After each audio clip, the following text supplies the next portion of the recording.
So last time on Dragon Ball Super BG, Goku, after the questioning of Goten, finally revived his father Bardock to see what he was like and show his whole family his father too.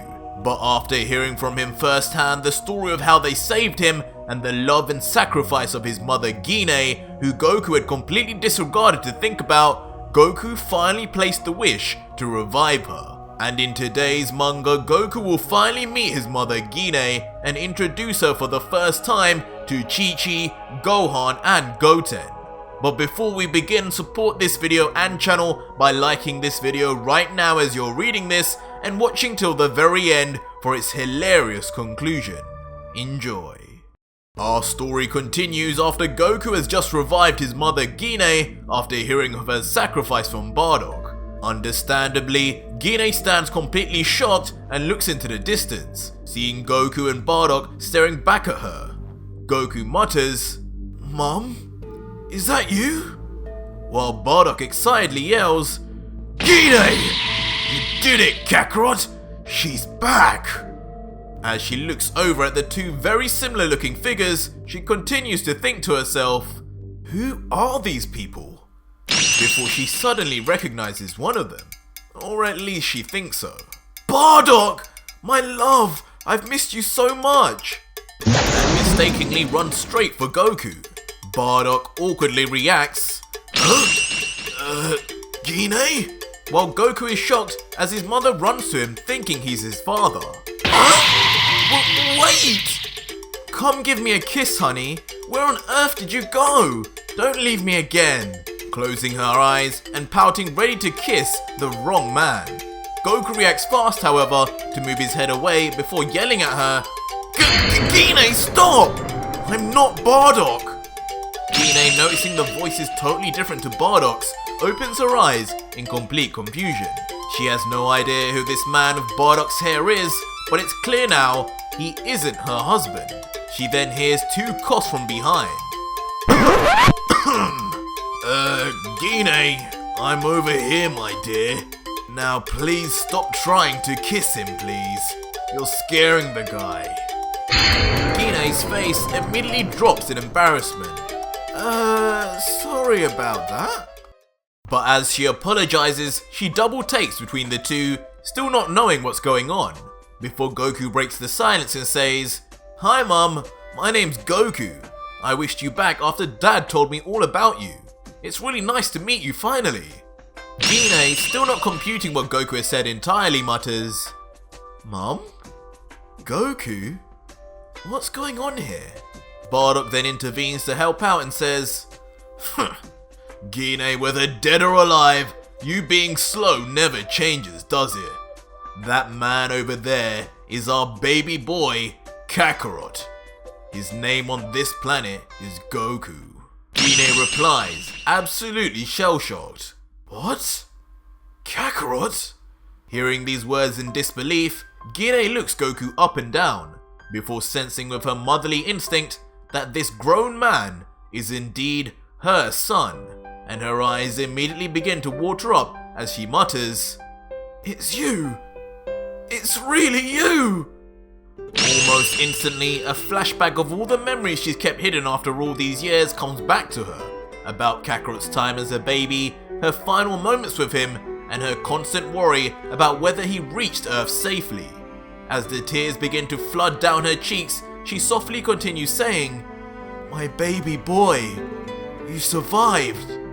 After all these years, I finally got to be with you again, and look at you.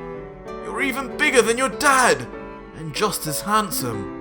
I can't believe it's you. If this is a dream, I never want to wake up." She then pauses as the tears and emotion get too much for her, rendering her unable to speak, and she immediately grabs Goku to hug him.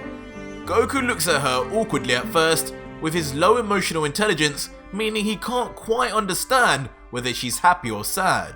He comments, Mum, did I do something wrong? I'm sorry I took so long. I promise I have a good reason for not doing it sooner. Please don't cry. I didn't mean to." But Gine, still holding tight onto her son Goku, interrupts and tells him, "Just shush, Kakarot. You haven't done anything wrong." I've just missed you so much and dreamt of this day for so long.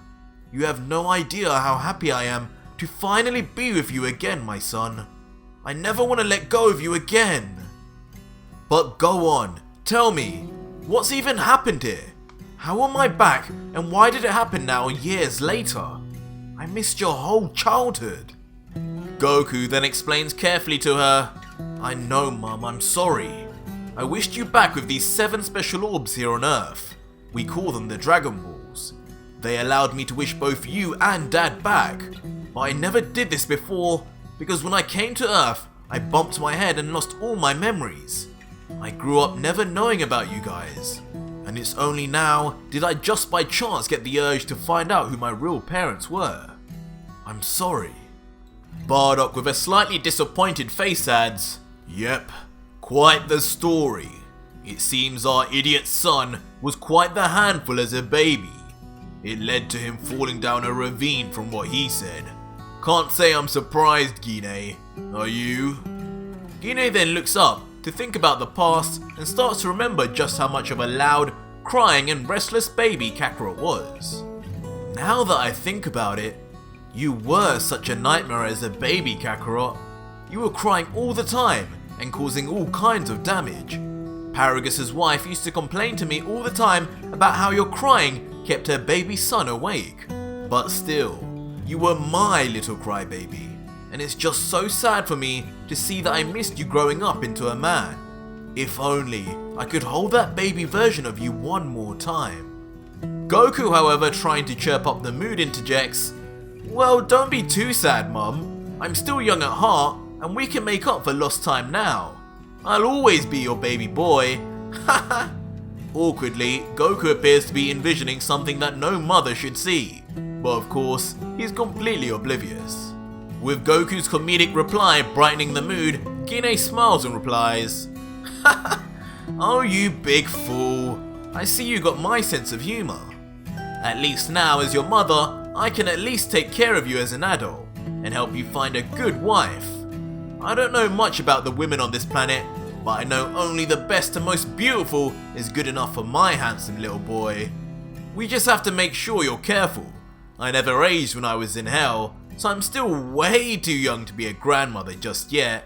Haha.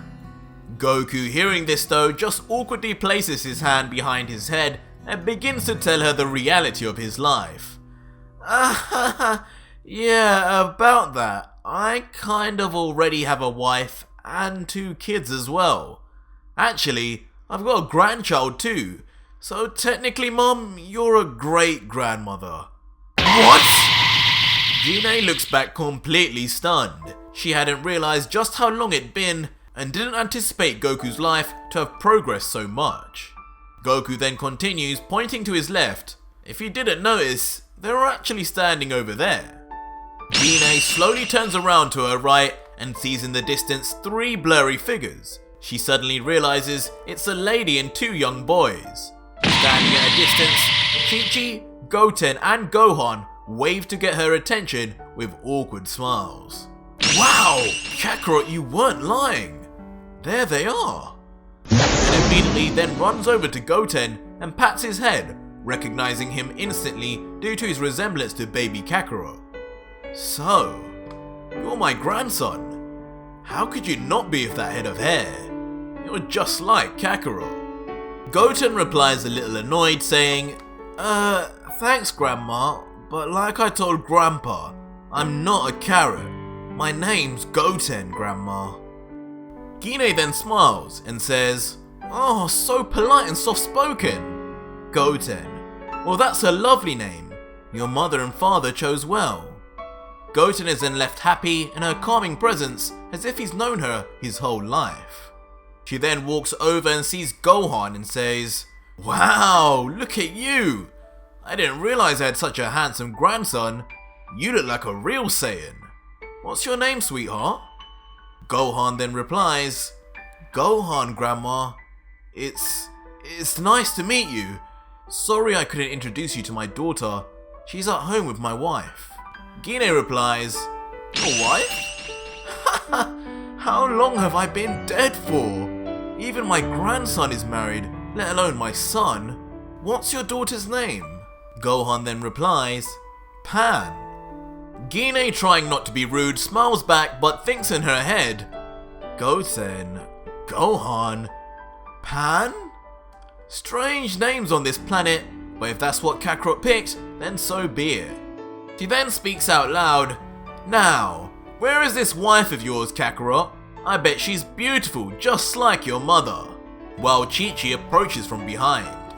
She extends her hand for a handshake and says politely, "Hi there, mother-in-law. I'm Chi-Chi, Goku's wife. I can't believe I finally get to meet you. You're stunning." However, when Gine looks back, she's stunned and grimaces as she brutally replies, You're kidding, right? You're my son's wife? I thought you were her mother. Kakarot, she looks older than me. What were you thinking?" Immediately, Bardock facepalms himself, almost expecting this to happen, but still cringing all the same, and says, "Oh god, Kakarot, one thing I forgot to tell you. Your mother may be sweet on the outside, but when it comes to other women, she's as vicious as it gets. This isn't going to end well."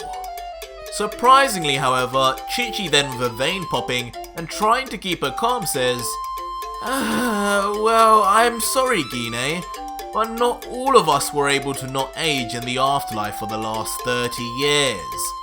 But I'm going to forget I heard that from Goku's mother so we can all get along." But Gine, unyielding, then carries on, "No, not really. We Saiyans rarely age and change in appearance until much later on. If I was your age, I'd still look the same. You look like you could be my mother, to be honest." At which point, Chi-Chi then snaps and screams, "That's it, lady! You're going back to hell right now, and I'm the one sending you there!" As Chi-Chi's rage and power level inexplicably builds, Gohan and Goten try frantically to calm her down and hold her back. "Mum, please, wait! I'm sure there's a misunderstanding here." But Gine, still not caring at all, taunts Chi-Chi with a silly face and sticks her tongue out. "No misunderstanding here. Tell that granny to calm down and take her meds." Goku, meanwhile, watches on completely perplexed at the circus show he's just created in this new family dynamic. "Well, I guess I know who I take after most now." With Gine having said what's on her chest, she then turns to Goku to ask, "So son, we'll have to talk about your choice of wife another time, but where are we staying tonight? You know in hell we don't sleep. We haven't slept for decades now. All I want right now is a nice bed." Bardock agrees and adds, I agree. I'm dying for rest right now, after watching this mess go down. Are we going to stay at your place?" But Chi-Chi instantly screams in response, "Goku! I don't care where they go, but that woman is not staying at ours!" Goku immediately responds in fear at the wrath of Chi-Chi, and for the first time ever is forced to think fast, saying, Yes dear. Okay, I've got it. I know the perfect place for you guys to stay. Grab onto me. I'll instant teleport us there now." And so, trusting in Goku, Bardock and Gine grab onto their son. Bardock comments, "This place better be good," while Gine's more concerned with what Goku's even doing. What hand signal is he doing? Is he swearing? And the three then immediately instant teleport away. The three then arrive, and before them is Grandpa Gohan's old home, the house Goku grew up in as a child. Goku then quickly explains, "Yeah, this will be great. You guys can stay here from now on. This is Grandpa Gohan's old place, but he doesn't need it anymore." Gine, however, responds immediately confused, saying, "Huh? Grandpa Gohan? Your grandpa wasn't called Gohan, Kakarot. His name was Olaf." However, Goku is equally confused at Gine's response and responds, "Olaf? I'm talking about the Earthling Grandpa Gohan. When I arrived here on Earth, he was the first person to find me in the space pod, and he took care of me all through my childhood. He fed me, bathed me, and taught me martial arts. Without Grandpa, I wouldn't be alive today. After listening to Goku's story, Gine briefly thinks to herself, so it seems the people of this planet aren't hostile. Whoever this Grandpa Gohan is, thank you. But then immediately lets her tiredness get the better of her and begins yawning. She says to Goku quickly, "Okay, Kakarot, we're going to sleep then. Tomorrow, we start life as a new family, so don't be late and see us early in the morning." And Bardock nods along with a smile in agreement. Goku, understanding it's best to let them rest now, says, "Sure, I'll let you two enjoy your first night alive in a long time. Just don't do anything I wouldn't do, okay? I'll see you tomorrow, Mom and Dad." And then with that, Goku instant teleports away, leaving Gine and Bardock to look on at their new home forevermore, with Bardock commenting, "Not bad, Kakarot, not bad." Eventually, enough time passes that night turns into day and the next morning arrives. As typical of Saiyans, Gine and Bardock had gotten up bright and early and had already begun cooking and eating a massive fish that Bardock procured from the nearby lake. Gine comments with a mouth full, this is delicious! Good catch, Bardock!" As they're still eating, Goku suddenly arrives just as he said he would yesterday, to the surprise of both Gine and Bardock. Goku then begins excitedly, "Alright guys, glad you had breakfast. It's time to get going. Hope you're ready to see what the Earth has to offer.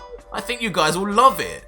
Gine responds, reciprocating her son's excitement, saying, "Yeah, sure, finally. Let's see how you've been living all these years, Kakarot."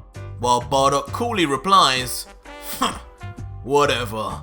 Let's get this over with. I'm starting to get hungry again already." "Alright then, follow me." And with that, the three of them fly off. After some time, Goku, Gine and Bardock arrive in West City and are walking down the streets. Understandably, Gine is completely taken aback by what she's seeing. Wow! So this is how the Earthlings live. It's so clean and futuristic. It really was a good idea to send Kakarot here. This is so much better than Planet Vegeta. As they walk down, however, passers-by point and whisper at Gine and Bardock over their strange Saiyan armor. Gine can't help but notice and gets frustrated, saying, "If you're gonna point and stare, I'll give you something to look at." And starts powering up an energy ball to fire at the civilians. However, Goku is quick to intervene and stops Gine, calming her down by saying, No, Mom, we don't do that around here, okay? This is Earth, not Planet Vegeta. Let's save the energy balls for later, alright? And with a huff and a puff, Gine then agrees and stands down. Fine. Eventually, the three arrive outside a clothing mall and Goku immediately suggests, "I know, let's take you guys shopping for some new clothes. You've probably been wearing that armor for decades. I think it's probably time for a change." Haha. "Go inside and get whatever you want. Don't worry about the cost. My friend Mr. Satan said he'll pay for everything on his tab. So go crazy and meet me outside when you're done." Just like that, as Gine and Bardock walk into their very first clothing store, the two are completely shocked by what they see. Gine remarks, "Wow, look at all the colors. There's so many." While Bardock says, "What is all this? Who on earth needs this many clothes?" After about an hour, we then see Goku outside, who is waiting and now becoming increasingly impatient. He says to himself, "Darn, I should have been more specific with the time. What's taking them so long? It's almost time for dinner." But suddenly, Gine then walks out and reveals herself in a stunning new dress. And she asks Goku, "So, what do you think, son?" Goku gives a thumbs up and tells her, "Looking great, Mum. Nobody's gonna point and stare at you now. Now where's Dad?" But just as he asks this, Bardock walks out and reveals his new outfit. Slightly out of place for a great-grandfather. He asks, "Is this good, son?" But immediately, both Goku and Gine then explode in laughter, cracking up and Gine in particular saying, Who do you think you are? Go back and change, you old man. You're embarrassing us. The mortified Bardock then walks back inside the shop, looking back and thinking, suddenly, I'm really starting to miss being back in hell. But that was it for today's video, and if you made it this far, leave me a hashtag Gine in the comments down below and let me know if you need a part 3 to this ASAP. This is my original manga and you can support me on Patreon for as little as $3, less than a cup of coffee, and instantly receive not only 250 plus fan mangas, but also this one too. Links in the pinned comment and description, but if you want to see more of my signature style of content, click on one of these 2 videos on the right now. Until next video guys, cheers.